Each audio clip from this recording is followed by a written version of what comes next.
Welcome to Journey Church. Whether you are here in person or joining us online, I know that you will have an experience of God that will be a blessing to you.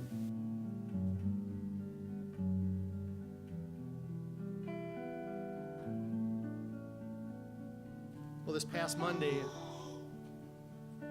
Sue and I sojourned back to our hometown and participated in the annual ritual of decorating graves. We gathered just south of town at North Lawn Cemetery with my older sister and her husband, who'd come down from Minneapolis. North Lawn is the newest manufactured resting place of souls in our hometown. It came into existence in the late 1950s for the purpose of helping area residents leave this existence. We gathered there for the first of three pauses in the midst of life to remember some of the great cloud of witnesses who had gone on before us. After locating certain graves and honoring individual memories by placing token flowers and telling heartfelt stories of each person that we had known, we then caravanned to the next graveyard. Our second stop was at the Friends Cemetery, one of the oldest and perhaps considered the last home for many who had grown up on a different side of the railroad tracks in our hometown of Iowa Falls. In a rock-enclosed family plot going back 5 generations on the maternal side of my family, we visually traced the effects of a smallpox epidemic as it almost cut down one entire branch of the family. 4 children out of 6, and their mother died, all in the same year. The tragedy was also the cause of a new shoot of genealogy that started when one of the survivors, my great-grandfather, started a new family with his new wife. That quaking branch eventually found me hanging from it. The requisite flowers were anchored above resting souls, and more remembrances of some unique children of God were shared.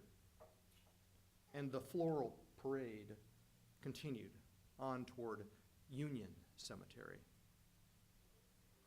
Located not on the fringes of the community, like the last 2 resting places, but prominently planted above the river in the epicenter of town, Union is the physical residence of my paternal kin, going back 4 generations and inclusive of my mother, my father, and my sister. In my spiritual awareness, a graveyard might be the valley of dry bones, but it's not the keeper of the flame. We celebrated the essence of their lives with more flowers, more anecdotes, and a mixture of shared tears, both seen and unseen. During this year's meditation on the past, I was struck with the notion of randomness. Consider, if you will, that if there had been even the smallest of deviations in the way the lives my ancestors had played out, I would not be. If my great-grandfather Kelsey had not moved from New York to Iowa, my grandfather would not have driven his horse and wagon 10 miles to court my grandmother on Sundays. The horse found its own way on the 10 miles home, allowing my grandfather to sleep in the buggy. If my 23-year-old single grandmother McCord had not had an affair with a much older married man, my mother would not have been. If my father, at age 26, had not liked ice cream, he would not have fallen in love with my mother when she was 16. She worked at the local ice cream store right next to where he worked. If they'd not gotten pregnant with my sister, they might not have married. And then where would I be? Choices made that seem random and full of nuance. But every nuance on the journey is important and has consequences. How we live in the moment is important. Leonard Mlodinow is a physicist and the author of several books, including The Drunkard's Walk, How Randomness Rules Our Lives, and Feynman's Rainbow, A Search for Beauty in Physics and Life. He's the child of 2 Holocaust survivors and someone who's written books with figures as diverse as Stephen Hawking and Deepak Chopra. I would suggest that most physicists will tell you that the math we have right now doesn't really make room for human free will. The laws of physics determine everything, according to some. The fundamental forces of physics somehow determine everything that happens. Some religions will also suggest that free will does not exist. Not because of physics, but because they believe that God has determined the outcome before it's even happened. Mlodinow offers a different way of approaching randomness. In an interview with Krista Tippett on her radio show On Being, Mlodinow shared the nuanced way that he reconciles his life experiences with modern physics' faith in randomness. He said, "I was almost shaken by the realization that I'm, a random effect of something very bad. I'm glad I'm here, but I'm only here because Hitler or the Nazis killed my father's previous family. And that led to my being here." And that was a very hard thing to face in a way that, what's the meaning of life? When it arose from something like that.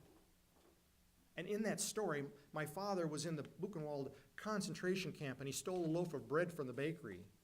And the baker, I guess there were a certain number of people who had access, they lined them all up and they brought the guys with guns. And they said, "Who stole my bread?" And my father didn't say anything. And they said, "Okay, we're going to start at this end of the line and we're going to shoot everybody until either you're all dead or the thief steps forward." And so he puts the gun to the head of the first person. So my father at that point steps forward and admitted that he stole the bread. And he told me that it wasn't a heroic thing to do. He didn't do it out of heroism. He did it purely practical. That these guys are all going to die and I'm going to die too, or I'll just be the only one. So he stepped forward. And instead of killing him, though the baker acted like God, and somewhat arbitrarily took him under his wing and gave him a job as his assistant in the bakery. And so he had a much better job after that based on that incident. And it just shows you that even in the midst of all this cruelty, there's randomness, or I don't know what, whim. I don't know if the guy, I don't know if he was being human and let some of his humanity peek out, or he wanted to play like God. I don't really know what this person's motive was, but that's one of the many things that happened to my father. If it had happened differently, I wouldn't be here, and my kids wouldn't be here, and everything would be different in, that lineage. The Drunkard's Walk, which is the title of the book, is sometimes called the random walk, and it comes from the idea of a jagged path that particles in Brownian motion seem to take for no apparent reason. In Brownian motion, and this is from the 19th century, they noticed that little grains of pollen would jiggle around for no apparent reason in liquid. And they thought at first that that was life force, because there was no force on it. Maybe that's what was jiggling, because it's pollen. But they eventually figured it out. And Einstein actually is the one who explained it, that this jiggling comes from the impact of the molecules on the pollen, pushing it this way and that. And I saw that a parallel with our lives, because when you look at your life, if you had to sit down and think about it, and I'm talking about in detail, not just the headlines, if you think about all the details of what happened to you, you'll find that there was a time when you had that extra cup of coffee, where if you hadn't, you wouldn't have met person A. Mlodinow continues, or you probably don't realize that if you hadn't done this, you would have gotten into a car crash, but you didn't because you were a little bit later than the drunk guy who hit somebody else or whatever. When I look back in my life, or I look at the life of certain celebrities, I could find so many instances like that. And I had fun tracing some of them. How little things make a big difference And what they really do is they raise opportunities for you. Or they raise challenges. And the course of your life depends on how you react to those opportunities and challenges that the randomness presents to you. If you're awake and paying attention, you'll find things happen. They might seem good, they might seem bad at first. You don't know. Or you're wrong about whether it's good or bad. But in time it becomes clear whether the thing was good or bad. But the important thing is how you reacted to it. God now continues. And so what I'm saying about life is, you don't know a lot, even if you think you do. And you don't have a lot of control, even if you're a control freak. So a lot of things that happen to you in that sense are random. And the same thing with your reaction to it. Yes, maybe a godlike person who knew what the state of all the atoms in your body could tell how you're going to react, but since none of us are that, it really doesn't matter. And you do have a choice. And that determines your life. I definitely think that my decisions matter. Now it's more of a philosophical question, I guess, whether I was destined to make that decision. God now says, in my life, that question is something to ponder at times, but the effective theory is that, yes, if I step off the building, I'm going to fall off the roof, and bad things will happen. And I don't know whether I was destined to decide not to fall off or step off or not, but I make the decision as if I have a choice. And I think that you have to live your life that way. And no one, whether or not you can argue that theoretically there's a choice or not, no one knows enough to tell you what choice you're going to make.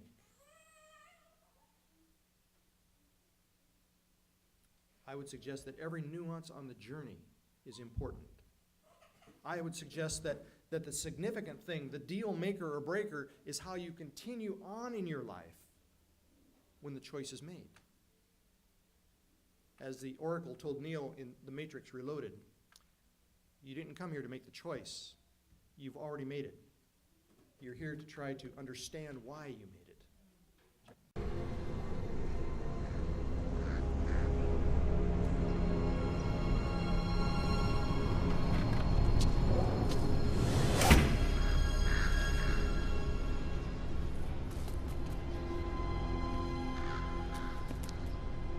Well, come on. I ain't gonna bite you. Come around here and let me have a look at you. My goodness, look at you. You turned out all right, didn't you? How do you feel? I know you're not sleeping. We'll get to that.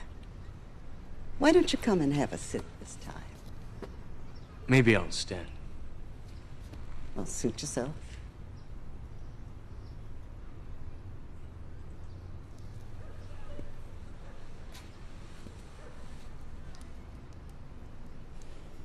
I felt like sitting. I know. So, let's get the obvious stuff out of the way. You're not human, are you? Well, it's tough to get any more obvious than that. If I had to guess, I'd say you're a program from the machine world. So is he. So far, so good. But if that's true, that could mean you are part of this system. Another kind of control. Keep going. I suppose the most obvious question is, how can I trust you? Bingo.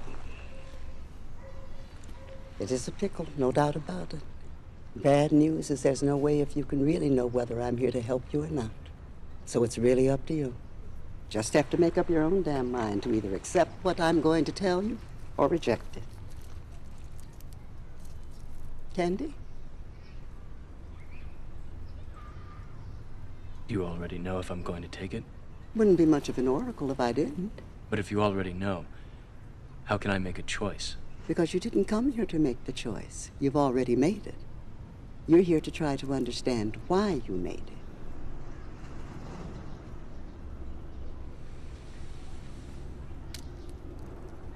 I thought you'd have figured that out by now. Madeleine L'Engle, author of A Wrinkle in Time, expressed it this way. Western man has tried for too many centuries to fool himself that he lives in a rational world. No. There's a story about a man who, while walking along the street, was almost hit on the head and killed by an enormous falling beam. This was his moment of realization that he did not live in a rational world, but a world in which men's lives, people's lives, can be cut off by a random blow on the head. And the discovery shook him so deeply that he was impelled to leave his wife and children, who were a major part of his old rational world. My own response to the wild unpredictability of the universe has been to write stories, to play the piano, to read, listen to music, look at paintings. Not that the world may become explainable and reasonable, but that I may rejoice in the freedom which unaccountability gives us. I'm offering this morning that the idea that every nuance on the journey is important. But then you know that. You know that it's not the choice that you make that holds the key to your spiritual health, but the way you embrace and celebrate and grow in the moment after the choice is made. Just a thought.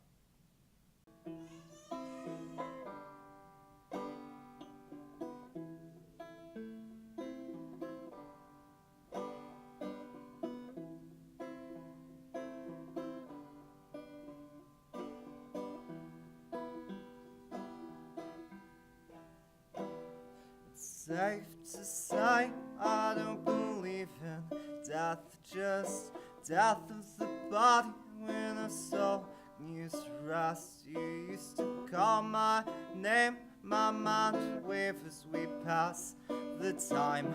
We find beauty in our minds, shine for the people who love you. Angels shine for the people who love you. Angels shine for the people who love you. So we know love will never die, my friends. Light has cast you low, and you can't sit again. Feel broken heart and soul, and there ain't no right one. We pass, we try to wait to hold back, and you call for this life, wandering sense of strife, and you know I'll never find. Angels shine for the people who love you. Angels shine for the people who love you. Angels shine for the people who love you. So left below, for love will